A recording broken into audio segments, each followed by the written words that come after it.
Today I want you to follow along and take notes based on what you see and what you read and what you hear. The best format to watch this video is in Windows Media Player.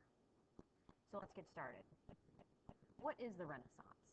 It's a time period between 1300 and 1600 AD.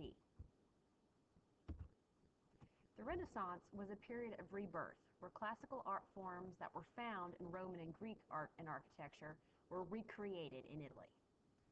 So the focus was mainly on humanism. The focus on worldly subjects instead of religion. The whole Middle Age concept of death and the obsession with religion and the afterlife started to subside after the end of the Black Plague. So people were more interested in the here and the now, the studies of humanities, just like we take here in school. Grammar, rhetoric, poetry, history, now we study mathematics, are all included in today's humanities. So how did the Renaissance begin?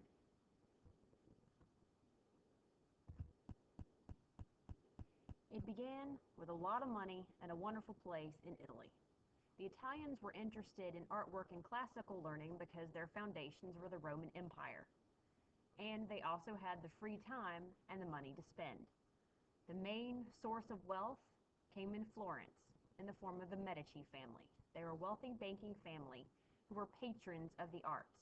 Patrons are wealthy people who support the artists and the artwork. They commission or purchase artwork from specific artists. Cosimo de' Medici gained control of the government in Florence in 1434 and started commissioning artwork. For example, he did several cathedrals. He also commissioned artwork for his own burial plot. Lorenzo the Magnificent de' Medici, Cosimo's grandson, continued to push these Renaissance ideas of studying classical learning into education and also purchased large amounts of artwork.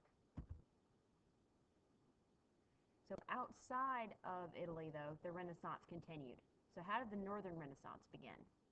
Instead of Italy with banking families, in places like England and France, it began with the nobility.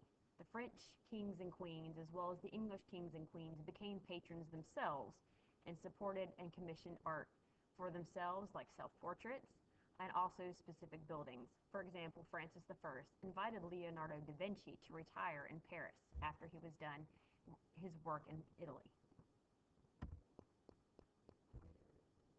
Christian humanism also developed more in Northern Renaissance than in Italy.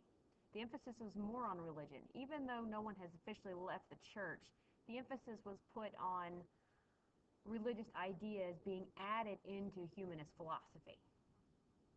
So some of these ideas also led to new inventions. So one of the main Renaissance inventors was a guy named Johann Gutenberg, who invented the first printing press in 1456. Even though Bi Shang in China in 1045 invented the first movable type, the printing press gets credit in Europe by Johann Gutenberg. And the first book to ever be published was the Bible.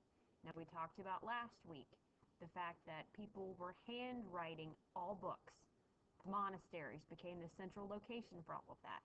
Some of the printing presses could be found in monasteries, but also soon to develop bookshops and then libraries. The printing press was really the foundation for all of this Renaissance learning to continue for years afterwards, because now they had books in print. And that is where we will stop, and we will pick up with our assignment tomorrow in class about Renaissance artists, as well as Renaissance writers.